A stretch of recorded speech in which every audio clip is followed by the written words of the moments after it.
Alléluia. Je m'appelle évangéliste Maurice Moubiemé. Alors je vais parler sur Noël. Alléluia. Sur Noël. Merci. Alléluia.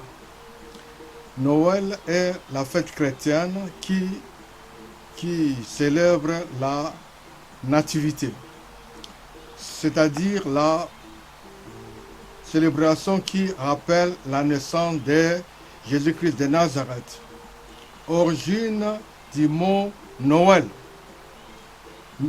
Noël aurait pour étymologie des mots gaulois, noyo, nouveau, et el, soleil. El, c'est-à-dire on écrit ça avec H et L. El, soleil. Avant d'être une fête chrétienne, Noël était un rite païen qui célébrait les solstices d'hiver. Son nom, Yule, c'est-à-dire Yule en langage viking. Noël provient d'une fête païenne. Les Saturnales célébraient du 27, célébrait ça du 27 au 24 décembre, durant l'Antiquité romaine. Le tout premier Noël aurait été célébré vers l'an 336 à Rome, en Italie, soit plus de 3 ans après la naissance de Jésus-Christ. C'est-à-dire, le tout premier Noël aurait été célébré vers l'an 336 à Rome, en Italie, soit plus de 300 ans après la naissance de Jésus-Christ. À cette époque, l'empereur romain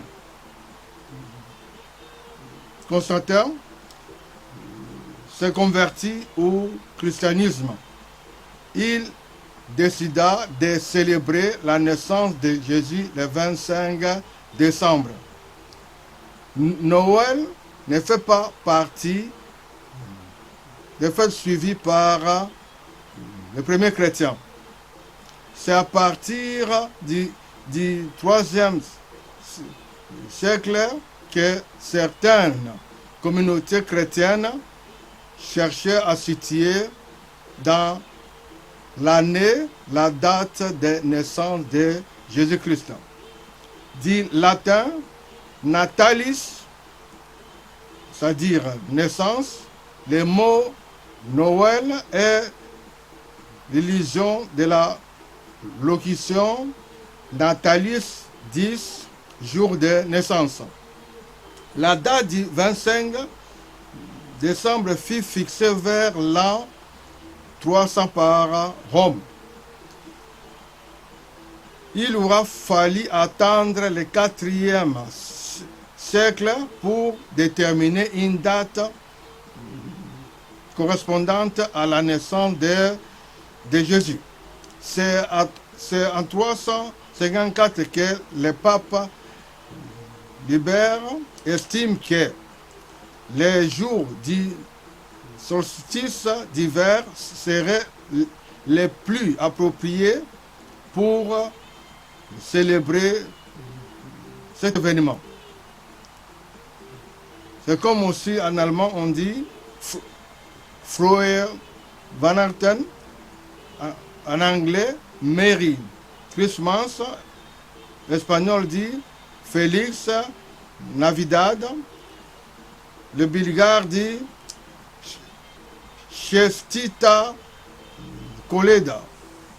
Jusqu'au 4e siècle, les chrétiens ne célébraient jamais la naissance de Jésus. En revanche, dès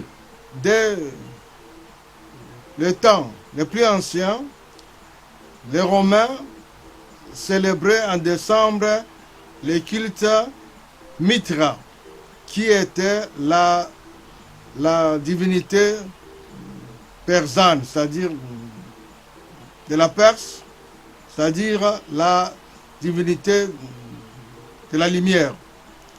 Les païens romains fêtaient donc cette déesse, c'est-à-dire Mithra, le 25 décembre pour les solstices d'hiver, dit Natalis Solis Invicti, en sacrifiant un jeune taureau à son honneur. L'empereur Aurélien déclara en 274 que le culte de Mithra est religion d'État. L'empereur Constantin et l'église de Rome à l'an 330, entre l'an 330 et 354, choisirent arbitrairement le 25 décembre, sans doute pour susciter d'introduire un peu de christianisme. Les églises orientales, elles choisissèrent vers le 4e siècle la date du 6 janvier. Mais étant chrétiens, nous savons très bien que Jésus-Christ est le plus beau cadeau de Noël que Dieu a donné à l'humanité. La nouvelle alliance en Yoshua à Massia, Jésus-Christ de Nazareth, pour l'enfant de Dieu, Noël doit servir. Étant chrétien, nous devons, c'est-à-dire étant enfant de Dieu, Noël doit se vivre tous les jours.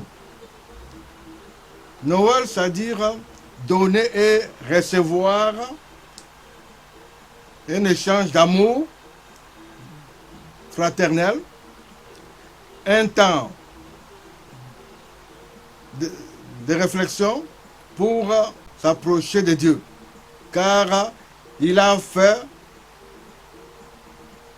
le premier pas pour s'approcher de nous, en donnant vers nous son Fils unique. Alors, Noël, c'est célébrer, partager avec les autres, les prochains, les démunis, les malades, les prisonniers, les enfants de rue, les personnes seules. C'est-à-dire, à Noël, c'est-à-dire étant chrétien, nous devons penser à tout cela. Comme le Seigneur est venu vers nous, qui étions perdus, nous devons donner aussi notre vie pour les autres. L'aubergiste, aujourd'hui, c'est-à-dire responsable de l'auberge, c'est-à-dire aubergiste, aujourd'hui, c'est nous chrétiens. Et quelle place réservons-nous à Jésus-Christ dans notre vie? C'est-à-dire, étant chrétiens, quelle place nous, étant chrétiens, réservons-nous à Christ, à Jésus-Christ dans notre vie? La plus belle chambre de l'autel de notre cœur est le trône du roi de notre vie. Bethléem est où Golgotha, ces deux événements sont inséparables pour l'accomplissement de la mission de Christ. Christ, étant chrétien, nous savons très bien, Bethléem ou Golgotha. Ces deux événements sont inséparables pour l'accomplissement de la mission de Jésus-Christ. Alléluia. Je peux aussi vous donner un témoignage. Un collègue du travail, un jour comme ça, m'avait dit que sa nièce est grosse, mais elle est conduite de l'hôpital à l'autre pour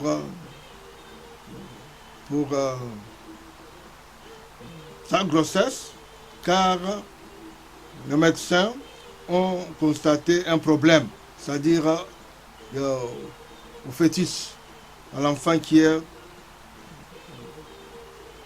dans le ventre. Dès qu'il m'a dit de la situation, je lui ai dit directement que prions ensemble.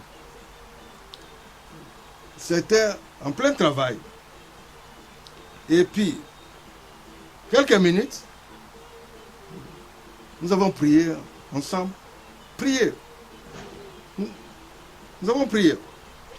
Alors le collègue m'a dit qu'en priant, qu'il a senti une force. Une force. Je ne sais pas. Alléluia. Mais c'était vendredi au travail et le samedi, elle a appelé sa nièce qui est en Pologne, c'est-à-dire le collègue est un Polonais. Sa nièce lui a dit qu'elle est sortie de l'hôpital. Et les médecins ont dit peut-être c'était une erreur de diagnostic. Mais comment nous savons très bien que nous avons un Dieu qui est vivant, un Dieu qui est Jéhovah Rapha. Sa nièce était guérie. Et puis après, tout était revenu normal. Et puis maintenant, on l'avait fait rentrer à la maison. Et puis après, elle a accouché très bien. L'enfant maintenant aussi vit très bien. Alléluia, alléluia. Gloire à Dieu, gloire à Dieu. Que Dieu soit béni à jamais, à jamais. Merci, merci. C'est votre humble serviteur, évangéliste Maurice Moubiémé.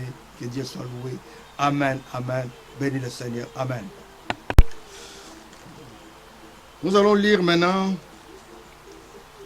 Matthieu, chapitre 1, verset 18 à 25. Matthieu, chapitre 1, verset 18 à 25. Alléluia. Voici, nous lisons au nom du Seigneur Jésus-Christ de Nazareth. Voici de quelle manière arriva la naissance de Jésus. Marie, sa mère, ayant été fiancée à Joseph, se trouvant enceinte par la vertu du Saint-Esprit, avant qu'ils y aient habité ensemble. Joseph, son époux, qui était un homme de bien et qui ne voulait pas la diffamer, se proposa de rompre secrètement avec elle. Comme il y pensait, voici un ange du Seigneur lui apparut en songe et dit, Joseph, fils de David, ne crains pas de prendre avec toi Marie, ta femme, car l'enfant qu'elle a conçu vient du Saint-Esprit. Elle enfantera un fils et tu lui donneras le nom de Jésus, celui qui sauvera son peuple de ses péchés. Tout cela arriva afin que s'accomplisse ce que le Seigneur avait annoncé par le prophète. Voici la Vierge sera enceinte, elle enfantera un fils et on lui donnera le nom d'Emmanuel, ce qui signifie Dieu avec nous. Joseph s'étant réveillé et fit ce que l'ange du Seigneur lui avait ordonné. Il prit sa femme avec lui, mais il ne la connut point, jusqu'à ce qu'elle y ait enfanté un fils, auquel il donna le nom de Jésus. Que Dieu soit loué à jamais. Alléluia, alléluia. Merci beaucoup. Que votre humble serviteur, évangéliste Maurice Moubiémé. Amen, amen, amen. Alléluia.